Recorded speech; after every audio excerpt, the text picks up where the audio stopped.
우원식 국회의장과 선배 동료 의원 여러분, 그리고 국무위원 여러분, 전남 나주화순 출신 신정훈 의원입니다. 대한민국은 민주공화국입니다. 민주공화국의 존립 근거는 헌법에 있습니다.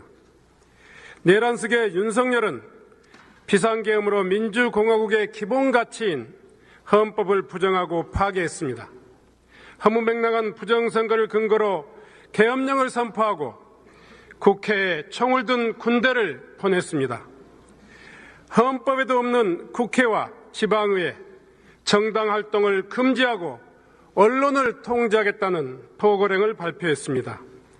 윤석열의 계엄령은 헌법을 짓밟고 독재의 길을 걸었던 박정희, 전두환의 뒤를 잇는 제2의 10월 유신이며 제2의 광주 사태를 획책했습니다. 이것이 윤석열 계엄령의 본질입니다. 목숨을 걸고 국회에 내달려온 국회의원들, 온몸으로 총칼을 맞서 국회를 둘러싼 시민들, 그리고 부당한 명령을 거부한 군인들이 없었다면 이 나라가 어찌 되었겠습니까? 대한민국의 헌정사는 다시 한번 피로, 독재로 얼룩지고 말았을 것입니다. 생각만 해도 아찔했던 80년 5월 광주의 살육을 연상하면서 저는 계엄령을 비유하는 내란 세력들에게 치미는 분노를 삼키면서 이 자리에 섰습니다. 내란 세력의 윤석열을 파면하고 단죄하는 것은 여야를 떠나서 보수와 진보를 떠나서 헌법을 준수하겠다는 선서한 우리 모두의 역사적인 책무라는 것을 되새기면서 질문을 시작하겠습니다.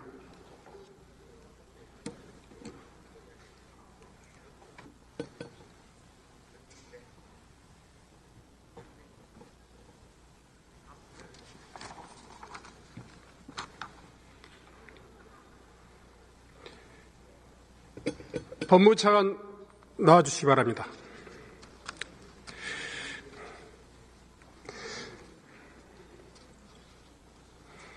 여러 번 이렇게 답변하셨을 텐데요. 시작한 의미에서 좀 확인을 하고 넘어가도록 하겠습니다. 내란 속의 윤석열은 여전히 비상계엄이 헌법과 법률의 범위 내에서 진행되었다고 주장하고 있습니다. 또 동조자들은 합법적인 대통령의 통치권이라고 주장하고 있습니다. 헌법 77조 1항 비상계엄에 대한 정의입니다.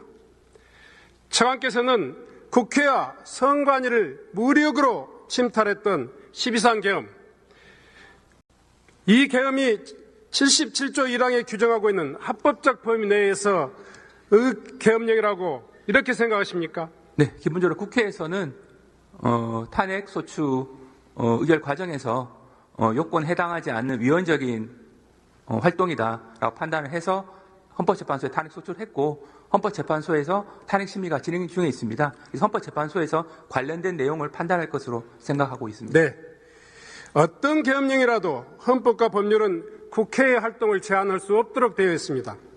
국회의 정치활동을 금지한다는 포고령만으로도 윤석열 내란 속에는 대한민국 헌법을 정면으로 위반했습니다.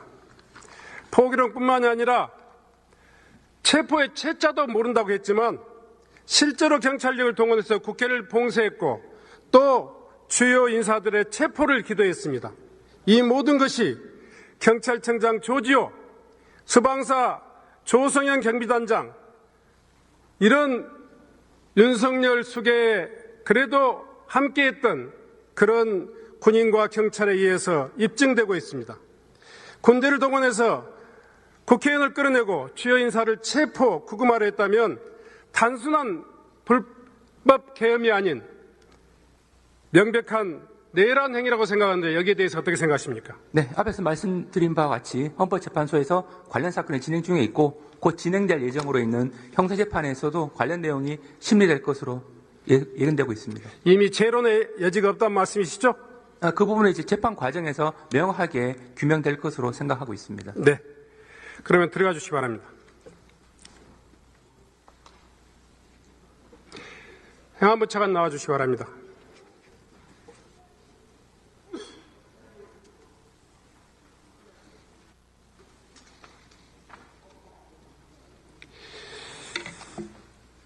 예, 차관입니다. 네, 차관. 정부조직법상 행안부는 국무회의를 서무를 관장하죠? 예, 하고 있습니다. 행안부 전 장관, 이상민 전 장관은 회의에서, 현안보고에서 일주일 내에 회의록이 작성될 수 있다 이렇게 했었는데 지금 2달 가까이 지나고 있는데도 여전히 회의록이 작성되지 않는 이유가 뭡니까? 국무회의 간사는 행정안전부 의정관입니다. 의정관이 그때 회의에 참석을 하지 못했기 때문에 관련 자료의 요청을 대통령실에 공문으로 요청을 했습니다만 충분한 자료를 받지는 못했습니다. 받았긴 받았는데 충분한 자료를 받지 못한 겁니까? 예, 공문으로는 받았습니다만 안건 내용하고 발언 요지를 확인하지 못했습니다. 윤석열은 현재의 진술에서 대통령실 부속실장이 회의록을 만들어서 서명을 받았다 이렇게 이야기하고 있고 작성 책임이 있는 국방부에서 아직 결재를 안 올린 것이다 이렇게 진술하고 있는데 지금 행안부는 왜 이 회의록을 확보하지 못하고 있는 상황입니까? 말씀드렸다시피 대통령실에 여러 번 요청을 했었고요. 국방부와 또 저희가 요청을 했었고 또 참석하셨던 장관님들께도 문의를 했었던 사항이 있습니다. 그렇다면 없다는 말씀과 그렇게 이해해도 되겠습니까? 예, 회의록은 작성하지 못했습니다. 그러면 헌재에서 윤석열은 끊임없이 거짓말을 하고 있네요? 제가 거기에 대해서 답변 드리는 게 좀 적절치 않은 것 같습니다. 이상민 장관의 발언 또한 기이합니다. 헌재에서 비상계엄이 내란이라고 몰아붙이면서 회의록을 작성하는 게 비상계엄을 통제하거나 방조하는 그런 분위기가 형성되었기 때문에 회의록을 작성할 수 없다 이렇게 진술하고 있어요. 다시 이야기하면 행안부가 일부러 지금 작성하지 않는 것처럼 이야기하고 있는데 여기에 대해서 어떻게 생각하세요? 제 기억에 전임 장관님이 아마 12월 8일 날 사임을 하셨고 제가 관련 공문은 대통령실로부터 12월 10일경에 받았습니다. 약간의 인식 차이가 있으신 것으로 생각이 됩니다만 정확하게는 알지 못하겠습니다. 알 수 없는 이야기죠? 예. 법제처의 업무 편람을 한번 보겠습니다. 계엄령 선포하는 모든 국무위원이 부서한다 이렇게 되어 있는데 국무위원회 부서도 없는 계엄령 선포 어떻게 생각하십니까? 국무회의에 대해서 부서한다기보다는 이제 안건에 대해서 사실은 문서에 대해서 부서를 하는 겁니다. 근데 문서 소관은 사실 국방부 소관이 되겠습니다. 계엄령 선포에 관해서는 이 법제처 업무 편람에 모든 국무회의 의원들이 부서하게 되어 있습니다. 모르는 내용이요? 내용은 알고 있습니다. 알고 있죠? 예. 네. 한덕수, 최상목 이런 모든 국무위원들이 이렇게 진행된 국무회의가 정상적인 국무회의가 아니었다고 이야기하는데 유독 이상민 전 행정안전부 장관만이 정상적인 국무회의를 거쳤다고 이야기하고 있어요. 더구나 이 이상민 행안부 장관은 주요 언론사 단전 단수에도 관련돼 있는 혐의가 드러나 있습니다. 최소한 근거도 없는 국무회의 개최를 주장하고 또 불법계엄을 변호하고 있는 이상민 장관에 대한 신속한 조사가 필요하다고 생각하는데 어떻게 생각하십니까? 예, 지금 관련 수사가 진행 중인 것으로 알고 있습니다. 신속한 수사가 진행될 수 있도록 점검해 주시기 바랍니다. 들어가 주시기 바랍니다. 법무부 차관 나와 주시기 바랍니다.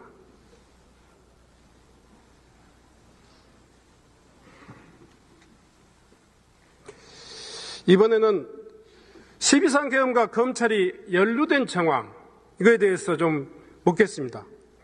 아시다시피 검찰은 내란 속에 윤석열의 친정 조직이나 다름없죠? 네, 검찰 출신이죠. 예. 네. 그런데 이번 계엄에서는 군과 경찰, 국정원, 방첩사 등 가용할 수 있는 모든 공권력이 동원되었는데 수사권을 가지고 있는 기관 중에서 유일하게 검찰의 역할만이 지금 베일에 가려져 있습니다. 어떻게 생각하세요? 네, 기본적으로 일부 언론에 보도된 것과 같은 그 선관위 서버 부분에 대해서 검찰이 관여 의혹이 제기되고 있는데 검찰 수사 결과에 비춰 보더라도 그 부분은 사실이 아닌 것으로 확인됐습니다. 이야기해 줄 수 있습니까? 네, 기본적으로 여인영 전 방첩사령관이 정성우 전 1차장에게 이 서버에 대해서는 이제 확보해 두고 있으면 이 국정원이나 수사기관이 올 것이다. 이런 얘기를 한 것은 사실이고, 정성호 1차장이 이 다른 직원들에게 그 얘기를 전달하는 과정에서 이 검찰로 본인은 이해를 해서 검찰이야 말을 했을 수는 있을 것 같은데, 당시 이 말을 전해들은 여러 사람들이 있고, 관련된 문건을 종합해 보면, 그 수사기관이라고만 전달을 했던 것으로 보이고, 여인영 정 방첩 그 사령관이 이 검찰이라고 특정된 것은 아닌 것으로 알고 있습니다. 그리고 이 대검에 있는 직원이 출동하려다 말았다라고 하는 의혹도 제기되고 있는데, 제가 확인해 본 바로도 그런 사실은 없는 것으로 알고 있습니다. 이번 계엄에 있어서 가장 주된 목적 중에 하나인 선관위 서버를 확보하는 데 있어서 나온 증언이 전혀 근거 없는 이야기일 것이다 하는 것에 대해서 저희들은 의문을 갖지 않을 수 없습니다. 검찰이 숨기고 싶은 연루 정황은 또 있습니다. PPT를 한번 봐주십시오. 2023년 10월과 11월 중앙지검에 선관위 부정선거 고발장 접수된 거 알고 계시죠? 네, 알고 있습니다. 보시는 것처럼 중앙지검에 해당 사건을 1년 넘게 묵혀두다가 12월 3일 비상계엄이 선포되기 직전에 해당 사건을 선관위를 관할하는 안양지청으로 일괄 이송했습니다. 공교롭게도 안양지청은 계엄 세력이 그렇게도 호시탐탐 노리는 선관위 서버가 있는 중앙선관위를 관할하는 관청입니다. 1년이나 묵혀둔 선관위 고발건이 기다렸다는 듯이 계엄령에 맞춰 이송된 것입니다. 왜 그랬는지 확인했습니까? 네, 확인해 봤는데 네. 기본적으로 서울중앙지검에 접수가 된 사건 자체가 수사가 진행 안 된 상태로 있었는데, 안양지청으로 이송한 이유는 당시 과천서에서 그 부정선거 관련된 고발 사건이 있었습니다. 그래서 안양지청으로 이송을 했고, 안양지청에서도 12월 초에 관할 경찰서에다가 이첩을 한 것으로 알고 있습니다. 기이한 것은요, 안양지청은 12월 4일 계엄이 실패하자마자 이송되어 온 이 사건을 부랴부랴 과천경찰서로 재이송합니다. 알고 계시죠? 네, 알고 있습니다. 도대체 이 사의 이유가 뭐예요? 이 사안은 기본적으로 저는 선관위의 서버 침탈, 그리고 부정선거 고발건과 관련된 이런 검찰의 의혹은 서로 연관이 있다고 이렇게 보여집니다.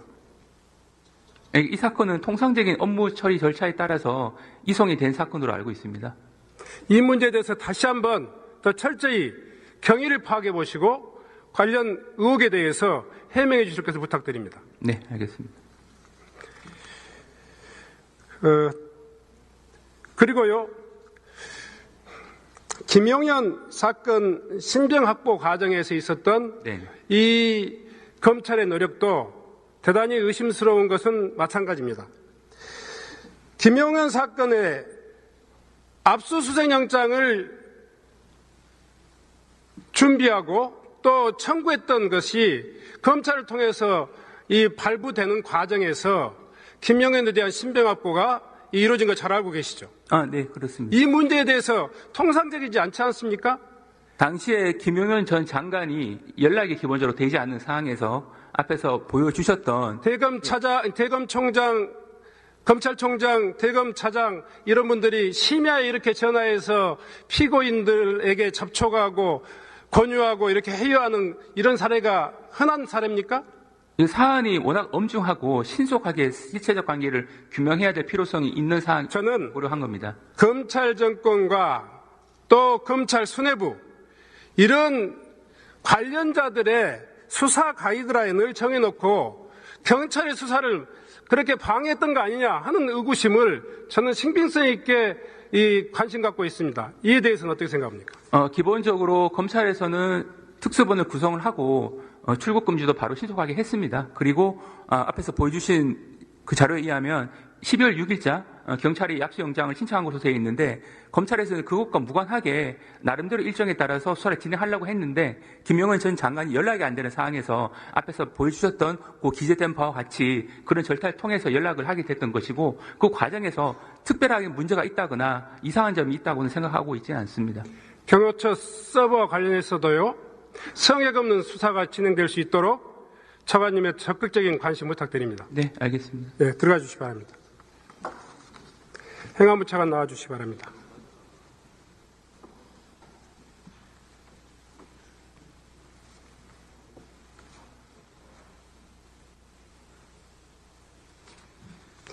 예, 차관입니다.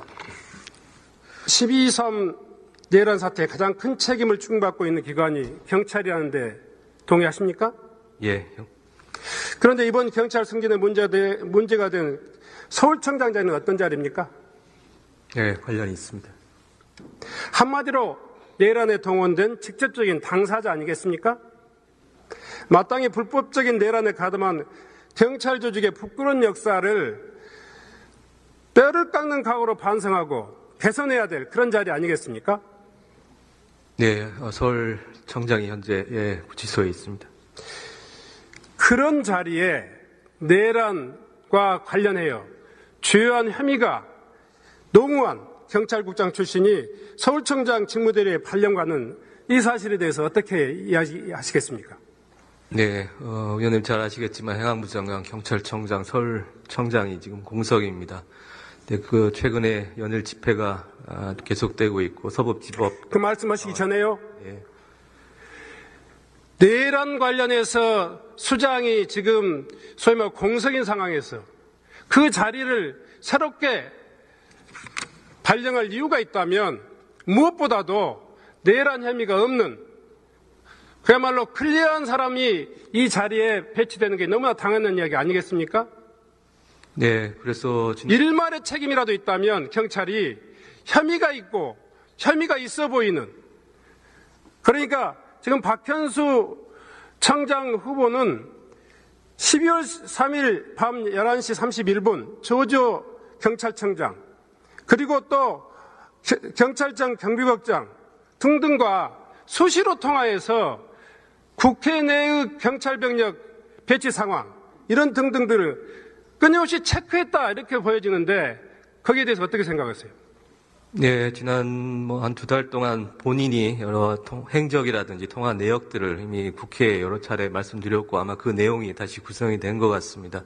국회에서도 출석을 드렸었고요. 그래서 여러 가지 사항들을 좀 충분히 의원님들께 설명을 드리고 있는 그런 상황입니다. 충분히 다른 여타의 치안정감 8분이 계십니다. 그런데 아직 승진도 안 된 직무대리 발령을 통해 가지고 내란을 지속하겠다. 내란에 대한 전혀 반성이 없는 이런 인사에 대해서 정상적인 인사라고 어떻게 이야기할 수 있겠습니까? 네, 말씀 깊이 생각하겠습니다. 이 문제에 대해서는 끊임없이 저희들이 관심 갖고 시정을 촉구하겠습니다. 들어가 주시기 바랍니다.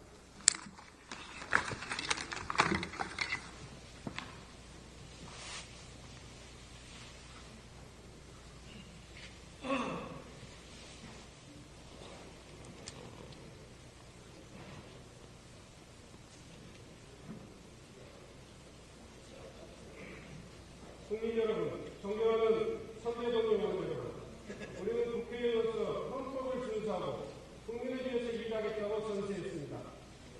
지금 우리는 헌법소의 의무를 다하고 있는지 되돌아보아야 할 때라고 생각합니다. 국민의 의원 여러분도 함께 가슴에 손을 얹고 차분히 생각해 보시기 바랍니다. 그리고 선택하시기 바랍니다. 10월 유신으로 장기독재 대표를 이은 박정희의 공화당, 강작살의 경륜으로 민주공화국을 짓밟은 선수원의 민정당, 그 진정 헌정 파괴의 정당의 해고를 대신할 것입니다. 내란에 동조하는 당 지도과의 인연을 끊고 헌법과 국민의 편에 서서 건전한 보수 정당의 길을 갈 것인지 선택해야 할 것입니다. 정치의 영역은 사라지고 역사의 중간은 길이 남을 것입니다. 고맙습니다.